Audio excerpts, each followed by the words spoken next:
sambung perbincangan kita. Masih lagi dalam tajuk Natural Heat Convection. So sekarang kita masuk pada subtopik kedua, iaitu Grashof number. So Grashof number ni adalah number yang kita gunakan khas dalam menganalisa Natural Heat Convection. So secara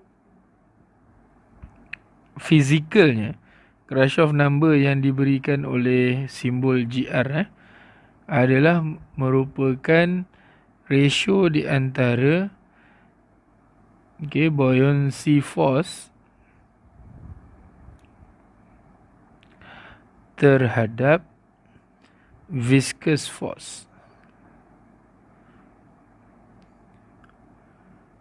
Viscous force. So macam kita bincangkan sebelum ni, natural convection ni basically movement of the fluid ni always against the gravity. Dia tak boleh menyengit ke tepi ke, menyengit ke bawah ke, tak boleh. Dia mesti against the gravity sebab buoyancy force ni always against the gravity. Dalam kes kita, perbezaan rho ataupun ketepatan tadi yang menyebabkan perkara ni berlaku. So kalau kita cuba bayangkan, kalau kita ambil lah satu plate yang panas, let's say satu plate yang panas, dinding, dan just imagine kalau ada udara yang berhampiran kat sini. Let's say udara ni macam ni. So apa yang akan berlaku? Udara ni tadi akan mengalami perubahan tekanan ataupun perubahan density. So apa yang akan berlaku? Udara ni tadi akan bergerak ke atas. Disebabkan apa? Disebabkan oleh buoyancy force. Dalam masa yang sama, against the movement of the fluid ni, kita akan ada kat sini viscous force, ataupun dalam kes ni viscous force ataupun juga dikenali sebagai friction force. Maknanya yang cuba menghalang pergerakan yang triggered by density difference ni. So Grashof number ni representing how strong actually buoyancy force dibandingkan dengan viscous force. Dibandingkan dengan viscous force. Dan secara formulation, Grashof number ni diberikan oleh G, beta kita dah bincang dalam video yang lepas. Darab dengan Ts tolak T infinity. Ts adalah surface temperature, T infinity adalah ambient temperature ataupun air temperature, divided by kinematic viscosity didarabkan dengan LC power to 3. So ini Grashof number punya formulation. So LC ni bergantung kepada geometrical shape. So nanti kita akan tengok lah ada beberapa geometrical shape yang akan kita bincangkan dan apakah nilai LC yang perlu digunakan dalam mengenal pasti Grashof number bagi shape-shape yang berbeza. So basically inilah apa yang kita perlu tahu untuk Grashof number. Dan kita move terus kepada second dimensionless number yang kita akan gunakan, iaitu Nusselt number. Seperti mana biasa, Nusselt number ini adalah merujuk kepada correlation yang akan menghasilkan nilai H. Di mana nilai heat transfer coefficient, di mana Nusselt number common dia akan diberikan oleh H times LC divided by K. So dalam kes natural force convection, the general correlation between Nusselt number and the other variables adalah diberikan oleh C, iaitu apa-apa pemalar, didarabkan dengan GR, Grashof number, didarabkan dengan Prandtl number, power to N. Dan saya nak kenalkan lagi satu sekarang ni, non-dimensional number yang dikenali sebagai Rayleigh number. Okay, Rayleigh number.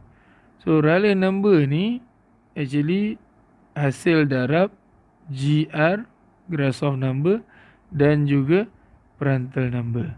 So menggunakan Rayleigh number ni kita boleh tulis juga. So generally the Nusselt number correlation for natural heat convection boleh diberikan oleh C, iaitu apa-apa pemala didarabkan dengan Rayleigh number power to n.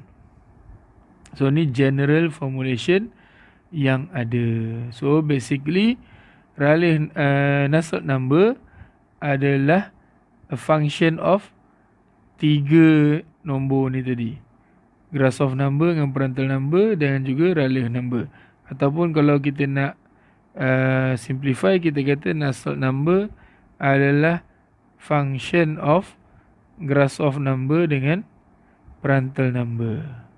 Okay, sebab Rayleigh number adalah kombinasi kedua-dua nombor ini. So kita akan tengok nanti beberapa correlation yang ada untuk Nusselt number bagi kes-kes tertentu yang biasanya digunakan dalam analisis kita. Okay, kita stop dulu dan saya akan sambung untuk dalam next video. Okay, kita sambung perbincangan kita. Kita akan tengok beberapa correlation untuk Nusselt number bagi beberapa kes. Okay, kes-kes tertentu yang kita biasanya pertimbangkan dalam natural heat convection analysis. Okay, kes yang pertama adalah vertical plate. So kalau kita tengok vertical plate, kita ada 3 correlation. Yang pertama adalah correlation yang ini. Okay. Kejap. Okay. Correlation yang ini di mana 0.59 Rayleigh number power to 1/4. Okay. Yang ini hanya valid bagi range Rayleigh number 10.04 hingga 10.09. Kemudian kita ada yang second ni. Okay, 0.1 Rayleigh number 1/3. Yang ini hanya valid untuk 10.10 hingga 10.13. Manakala kalau lah kita malas nak fikir valid tak valid, kita pakailah yang ketiga ni. Okay, kita pakai yang ketiga ni. Ini adalah accurate untuk semua range of Rayleigh number. So kalau kita tengok case ni, apa yang akan berlaku? Basically plate ni tadi diletak secara vertikal dan udara-udara berhampiran dengan plate ni tadi akan dipanaskan dan bergerak ke atas. Dan udara-udara ni kemudian akan digantikan dengan udara-udara sejuk di sekeliling ni. Dan yang udara yang sejuk ni pun nanti akan dipanaskan dan bergerak ke atas. So bagi kes vertical flat plate, ini adalah H yang kita perolehi untuk one side. So kalau nak cari two side, so untuk kes ini lepas kita dah dapat nilai heat transfer coefficient, so kita boleh directly pakai nilai tersebut dalam Q equals to HA delta T. Cuma dalam kes ini A dia sebelah. Kalaulah plate ni tadi kedua-dua belah berlaku heat transfer, so maknanya kita boleh darabkan je dengan 2. Since tak ada apa-apa perbezaan antara dua-dua permukaan ni, dua-dua tegak. Okay, so kita boleh gandakan je dengan 2. So yang bawah ni pula adalah untuk inclined plate. Okay, ni inclined plate ni berbeza sikit. Dari segi LC masih sama. Tengok kolom yang nombor 2 ni, LC masih sama, iaitu pakai nilai L, di mana nilai L ni adalah merujuk kepada panjang plate. Cuma untuk plate ni kita memerlukan 2 solution yang berbeza. Yang pertama adalah solution yang kita pakai untuk kita selesaikan heat transfer bagi surface yang belah atas. Yang kedua adalah solution yang kita pakai untuk heat transfer bagi surface yang sebelah bawah. Okey. Kalau kita tengok untuk kes ni, kalau untuk upper surface, okey, apa yang kita buat? Okey, kita akan pakai untuk upper surface ni.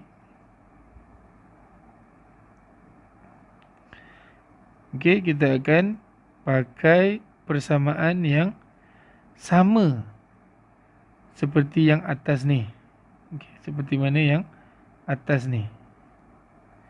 Cuma kita gantikan G dengan G cos theta.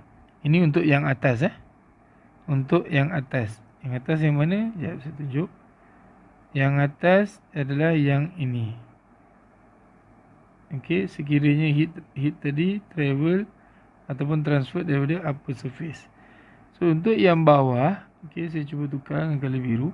Untuk yang bawah pun sama. Kalaulah plate ni panas, so apa yang akan berlaku? Heat transfer akan berlaku ke udara persekitaran juga, tapi dalam arah yang macam ni.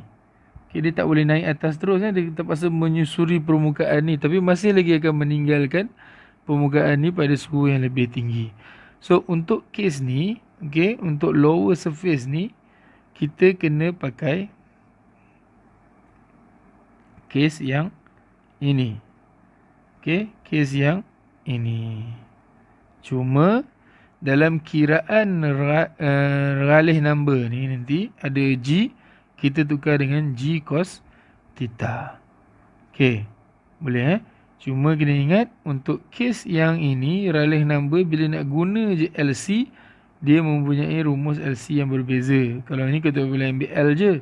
Yang kat sini kita kena ambil surface area divided by perimeter of the plate. Okey.